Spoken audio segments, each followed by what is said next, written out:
But think about the time you had the car just to think, How often, when do you get that? All right. Not enough. Yeah, we're up in about 10 seconds.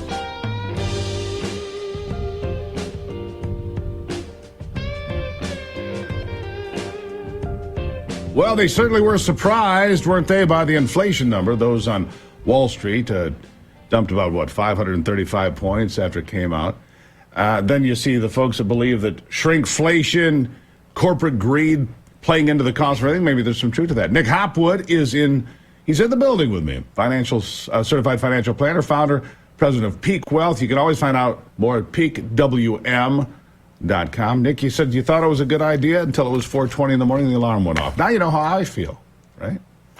Yeah, well, thanks for having me into the G Studios, or Studio G. Very impressed. Thank you. Well, glad to have you here. All right, so let's talk about the first thing that people were met with this week, and that's the inflation number. I think it's 3.1% adjusted annually, still above 3%. And the problem is a lot of folks were anticipating, 3 or 4 rate cuts this year.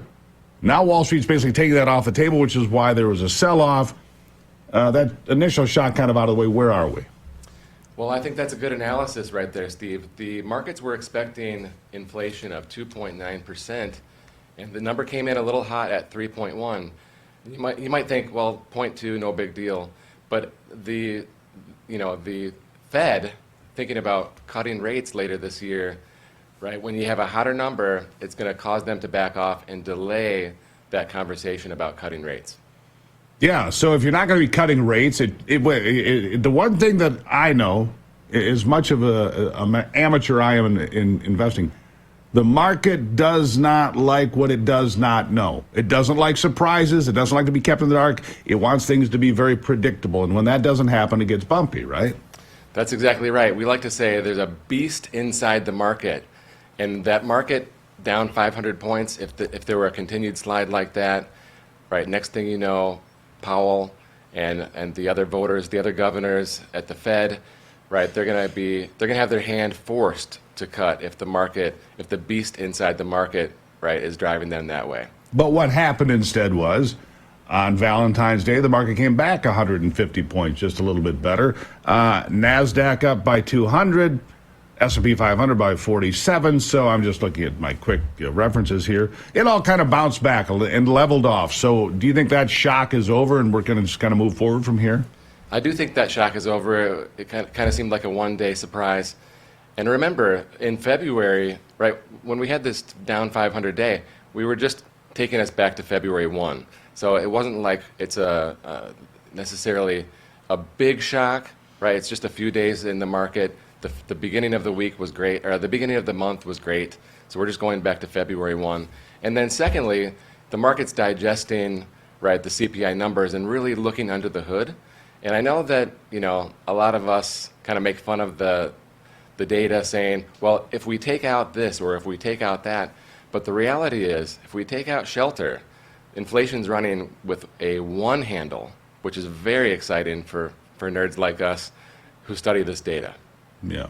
Well, for folks like you that study it, I studied it only insofar as I say, hey, Ivy, what's happening to us today? And we look, I probably shouldn't because I go, anyhow. One of the things that you mentioned here is that if you took housing out of the CPI, the Consumer Price Index, the inflation rate would be in the 1% range.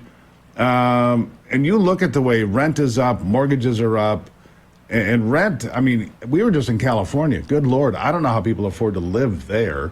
Here in Michigan, the rental rates are also high. How do you work that into the whole equation? It's a good question, and rent is up over the last 3 years. But here's the thing. Over the last 12 months, it's virtually flat. And in some areas across the country, it is coming down despite that big shock in 21 and 22. And so the way that the feds calculate the CPI, it's a rolling period of time. And so it takes a few quarters for the rent equivalent to actually flow through to the CPI data. And so that's what is coming into the future, is a lower CPI input as far as shelter goes. Yeah. And the markets do not like surprises. That's certainly true. We know that. But it's a political year. There are always surprises in political years. What, historically speaking, what do presidential election years mean for an investor, for the guy on Main Street that's got his money on Wall Street? Well, the election year is a good year, so I don't like to look at it through a political lens, but we do have these seasonal cycles. You might hear sell in May, go away, but I just don't believe in following those rules with our hard-earned investment dollars. But rather than thinking about politics with your investments, think about time in the market. And so I like to talk about in 2016, people were horrified what might happen with the markets with Trump. In 2020, they're horrified if Biden gets in there. And it's the same conversation every 4 years. So I'd urge you not to let that dictate your investment decisions. Right. So regardless of who comes out on top, by the time you get closer to the election, it'll all be baked in, as they say. Yes. You heard me mention here probably a minute ago, Nick, that civics education in America is lacking. Well, I think something else that's very much lacking in America is we don't teach our kids anything about money or borrowing money or credit cards or financial or investing or compound interest. They don't know anything about any of this stuff. But you've got an app here called Gravy Stack to teach kids about money and how to create value. Tell me about what this is. Well, I think Gravy Stack, is going to be great. And on February 29th, the freemium version is coming out, and so we're going to be really promoting this with our clients for sure. And I think the public should know about this as well, because kids are not learning about money and civics and with the Hillsdale conversation, as you mentioned. I just feel like there's so much opportunity, right, to teach the next generation. Right now, kids, and you think about their currency, they go online and they complain, and that's their currency. So let's teach them to create value instead. Yeah. Right? The way you're exactly right. They go online. They're in a pretend world where they pretend to have friends in these virtual worlds that they live in. And every day you see these companies that are making literally billions of dollars making goggles and all sorts of stuff to enhance your virtual fake life. Well, in the real world, you have to make money. In the real world, you have to invest a little bit. In the real world, you actually have to get off the couch and go to work. You know that, Nick, and so do I. So, yeah, I like this idea, this Gravy Stack app, because we don't teach kids about government. We don't teach kids about money. And, I've heard me complain about this. There is no financial literacy. And we should be teaching this in basics in elementary school, more advanced in middle school, and really get to it in high school and college, shouldn't we? I totally agree. And let's think about allowance.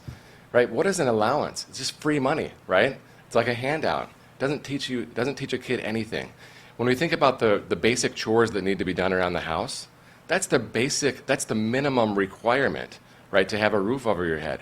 If we want to start talking about allowance, let's start having the kid think about what needs to be done and creating value for other people, and maybe this home economy, a gig economy, where they can get paid to go above and beyond, rather than just a free allowance where you get paid to do nothing. Just get paid to do nothing. Yeah. Nick Hopwood here with us from Peak Wealth, peakwm.com. For those of you who have a screen in front of you, you can see that QR code is on the screen right now. We're going to hold Nick. I mean, he did drive here after all this one. So we're going to talk more about the economy, where 2024 is going. Is the shock out of the market? What kind of things could impact us going forward? Price of oil, price of gold, different things to discuss. Straight ahead here on the Steve Gruber Show. And to find out more about what we do here and see this interview and share it with your friends, go to stevegruber.com. You can do that. stevegruber.com. I'll be right back. This is the Steve Gruber Show.